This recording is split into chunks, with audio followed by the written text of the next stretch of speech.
Use plastics ఈ నిషేధానికి మీరు మీలాంటి హీరోస్ తోటి అడ్వర్టైజ్మెంట్ చేయాలి అంటే కొన్ని కోట్లు అవుతుంది. మీరు సంబంధిత శాఖ మంత్రిగా ప్లాస్టిక్ ని నిషేధించండి అని మీరు జన సైనికులకి చెప్పారంటే ఎవరైనా ప్లాస్టిక్ వేస్తే పడేసుకుంటారు వాళ్ళు. ఆ మధ్యన గోతులు ఎలా కప్పెట్టారో కొన్ని సంవత్సరాల క్రితం రోడ్లు మీరు బాగు చేయమని పిలిపించినప్పుడు ప్లాస్టిక్ ని ఆపండి అని మీరు ఒక్క పిలుపు ఎలా ఇస్తే ఎలా అంతే, ఇంకా అది ఆగిపోతుంది. అంతే ఇక మరి AP deputy speaker Raghuramakrishnarao sir చెప్పిండంటే మామూలుగా ఉండదు ముచ్చట. జనసేనాని ఒక్క పిలిపిస్తే చాలు పవన్ సారు అభిమానులంతా ప్లాస్టిక్ వాడకానికి వ్యతిరేకంగా కంకణం కట్టుకొని రాష్ట్రంలోనే ఎక్కడ ప్లాస్టిక్ గాన రాకుండా చేస్తారనే RRR సారు ఇట్లా సలహా ఇచ్చిండు పవన్ సారుకు. ఇక దీని మీద చిన్న సీఎం పవన్ కళ్యాణ్ సారు మాట్లాడుకుంటా మేజర్ ప్రాబ్లం ఎక్కడ వస్తుంది, ఫ్లెక్సీల ద్వారా వస్తుంది. ఫ్లెక్సీలు ఎలా ఉన్నాయంటే ఒక చిన్నపాటి ఫంక్షన్ వస్తే ప్లస్ ఫ్లెక్సీలు, ఇంకోటి పండగ అంటే ఇది ముఖ్యంగా పొలిటికల్ ఫంక్షన్స్ ఆర్ సినిమా. ఇది దీనివల్ల ఏమైపోతుంటే అవి ముక్కలు ముక్కలుగా విడిపోయి పశువులు తినేస్తా ఉన్నాయి, లేదంటే వాటర్లో జలాల్లోకి వెళ్ళిపోతున్నాయి.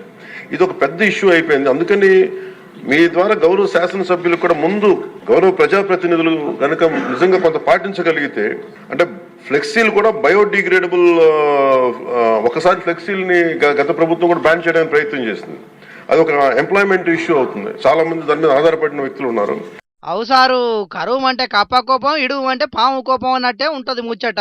ఫ్లెక్సీలు బంద్ పెడతామంటేనేమో ఫ్లెక్సీ ప్రింటింగ్ నడిపించేటోళ్ళు లొల్లి చేస్తారు. ఇక అట్లనే ఫ్లెక్సీలు పెట్టుకుంటా పోతేనేమో పర్యావరణం దెబ్బతింటది. కాబట్టి ఫ్లెక్సీలు వాడకుండా జనాలనే అవగాహన పెరిగేటట్టు సర్కార్ తరఫున కార్యక్రమాలు చేయుండ్రి. అట్లనే రాజకీయ నాయకులందరూ పుట్టినరోజులకని, ప్రమాణ స్వీకారాలకని, శంకుస్థాపనలకని ఇట్లా ప్రతి ఒక్కదానికి ఫ్లెక్సీలు పెట్టకుండా చూడుండ్రి. రాజకీయ నాయకులు ఫ్లెక్సీలు పెట్టుడు బంద్ పెడితే సగం పొల్యూషన్ తగ్గుతుంది.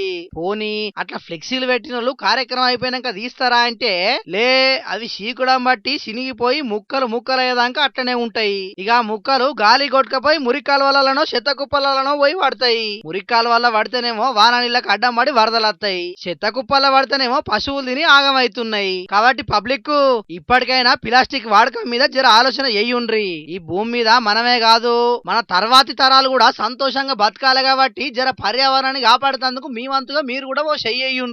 అంతేగాని ఎక్కడి చెత్త అక్కడనే అన్నట్టు ఆగం కథలు చేసి ఈ ప్రభుత్వం ఏం చేస్తున్నది, ఆ లీడర్ ఏం చేస్తున్నాడని నిందను వేరేటోళ్ళ మీద మోపకుండా అందరం బాధ్యతగా మెదులుదాం. మనం భూమాతను ఆరోగ్యంగా ఉంచుదామని మన జోర్దార్ తరపున కూడా పిలిపిస్తున్నాం. ఏమంటారు సయ్యా?